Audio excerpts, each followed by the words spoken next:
For nearly 300,000 years, our ancestors roamed the earth. 300,000 years. Let that number sink in.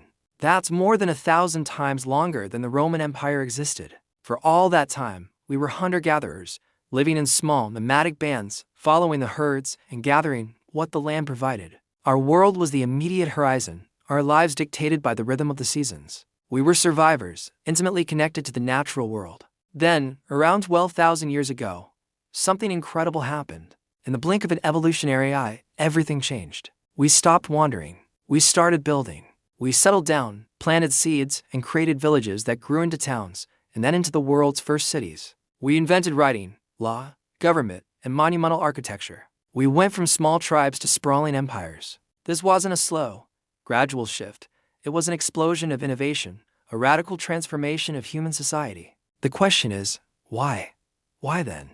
After 300,000 years of one way of life, why did we suddenly, and seemingly all at once, decide to build civilizations? This is one of the greatest mysteries in human history. Was it a single event, a brilliant idea, or a perfect storm of different factors? Today, we're diving deep into the past to explore the leading theories behind this incredible turning point. We'll sift through the evidence from ancient bones to the ruins of the first cities to try and piece together the puzzle of our own origins. One of the most powerful drivers of change on our planet has always been the climate. And right around the time our ancestors started settling down, the Earth was going through a massive climatic shift. The last great ice age was coming to an end. For tens of thousands of years, huge ice sheets had covered much of North America and Eurasia. The world was colder, drier, and far more volatile. Then, around 11,700 years ago, the planet began to warm up rapidly. This period, known as the Holocene, brought about a more stable, predictable climate. The ice retreated, sea levels rose, and new, lush environments emerged. This climatic stability is a key piece of the puzzle. Imagine trying to plant crops when you have no idea if a sudden deep freeze will wipe them out. The new, warmer, and wetter conditions of the Holocene made agriculture not just possible, but reliable. For the first time, humans could count on a harvest. In fertile regions like the crescent of land in the Middle East, wild grasses, the ancestors of wheat and barley, flourished. It's no coincidence that this is exactly where we see the first signs of farming. The stable climate provided the stage upon which the drama of civilization could unfold. But a stable stage isn't enough.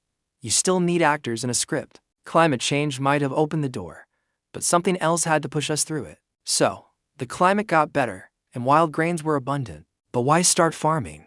Hunting and gathering wasn't a bad life. In fact, studies of modern hunter-gatherer groups suggest they often worked fewer hours and had a more varied diet than early farmers. Farming is hard work.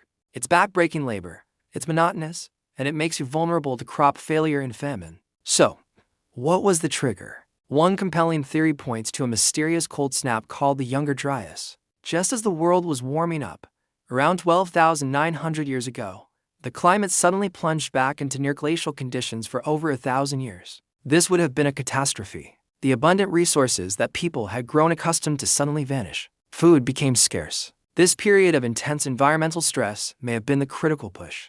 It forced people to find new, more reliable ways to get food. Instead of just gathering the wild grains that were becoming harder to find, perhaps they started actively cultivating them, tending to them, and selecting the best seeds to ensure a food supply. It was a high-risk, high-reward strategy. In a sense, the Younger Dryas may have been a crucible, a trial by fire that forced human ingenuity to the forefront. When the climate warmed again at the start of the Holocene, our ancestors now had the knowledge and the motivation to pursue agriculture on a grand scale. The crisis had become an opportunity. But what if the change wasn't just external? What if something changed inside our own minds? This is the cognitive theory. For 300,000 years, we were Homo sapiens with the same brains we have today. But perhaps we weren't thinking the same way. Some researchers propose that a symbolic revolution occurred around this time. We see evidence of this in the explosion of art, ritual, and complex burials. Look at Göbekli Tepe in modern-day Turkey. Built 11,600 years ago, it's considered the world's first temple. These massive, intricately carved stone pillars were erected by people who were still, for all we know, hunter-gatherers. They hadn't even invented pottery or started farming on a large scale yet. So, why build something so monumental? The effort would have been immense, requiring hundreds of people to work together, quarrying and moving stones weighing many tons. The prevailing theory is that Göbekli Tepe was a ritual center. It suggests that a shared system of beliefs, a common religion or ideology, was powerful enough to organize large groups of people for a common project. This ability to unite around abstract concepts, around gods and myths, might be the secret ingredient. It wasn't just about food, it was about community, identity, and a shared worldview. This new way of thinking, of creating shared symbolic realities, may have been the social glue that allowed villages and then cities to form. First came the temple, then came the city. The need for a spiritual home might have been what convinced us to build a physical one. Now, let's look at a simpler, more pragmatic theory: population pressure. As the climate improved after the Ice Age and food became more abundant, human populations began to grow. Small nomadic bands expanded. In certain resource-rich areas like coastlines or fertile river valleys, people might have become less nomadic, staying in one place for longer periods. As these semi-settled groups grew, they started to bump up against each other. The old hunter-gatherer lifestyle requires a lot of territory. With more people competing for the same resources, there's a problem. You can either fight over territory, or you can figure out how to get more food from the land you already have. This is where agriculture becomes a very attractive solution. While a square kilometer of land might only support a handful of hunter-gatherers, that same square kilometer, if farmed intensively, can support hundreds, even thousands of people. Agriculture is a solution to a numbers problem. It allows for much higher population densities. So, the process might have been a feedback loop. A slightly better climate allows for a small population increase. This increase creates pressure to find more food.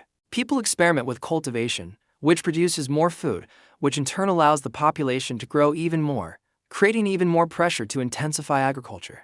It's a snowball effect. Once this process starts, it's very difficult to stop. Soon, you have large, settled populations, and from there, it's a short step to developing the complex social structures we call civilization. So we have climate change, a cosmic catastrophe, a cognitive revolution, and population pressure. Which one is it?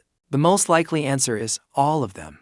History is rarely driven by a single cause. It's more like a complex chain reaction. It's not a question of which theory is right, but how they all fit together. Imagine the scene 12,000 years ago.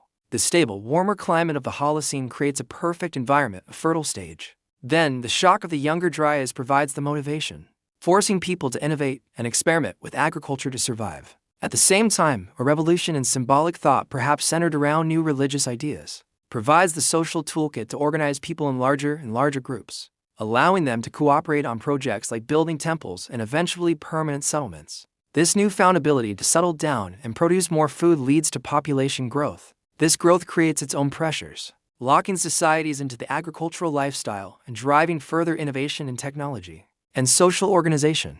It's a perfect storm, a confluence of environmental, cognitive, and demographic factors that, together, tipped humanity over the edge and into a completely new way of being. The 300,000-year-long age of the hunter-gatherer was over. The age of cities, of empires, of civilization had begun. This leap into civilization wasn't without its downsides. Early farmers often had poor health, worked longer hours, and lived in crowded conditions that led to the spread of disease. Social hierarchies emerged, creating inequality for the first time. We gained a lot, but we also lost something: that intimate connection to the natural world, a certain kind of freedom. But there was no going back. The path was set, and it has led us directly to the complex, globalized world we live in today. The story of how we got here is written in the soil, in the stones of ancient ruins, and in our own DNA. It's a story of crisis and innovation, of belief and necessity, of a species poised on the brink of change, who took a collective leap of faith into the unknown. The next time you walk through a bustling city, look at the skyscrapers, or use your smartphone, remember that it all started with a handful of seeds, a warming planet, and a revolutionary idea that took root in the minds of our ancestors 12,000 years ago. It is a powerful reminder that the greatest changes in history often happen when we are forced to adapt and imagine a different way to live. Thank you so much for joining me on this journey into our deep past. If you found this as fascinating as I do, make sure to like this video and subscribe for more dives into the mysteries of history. See you next time.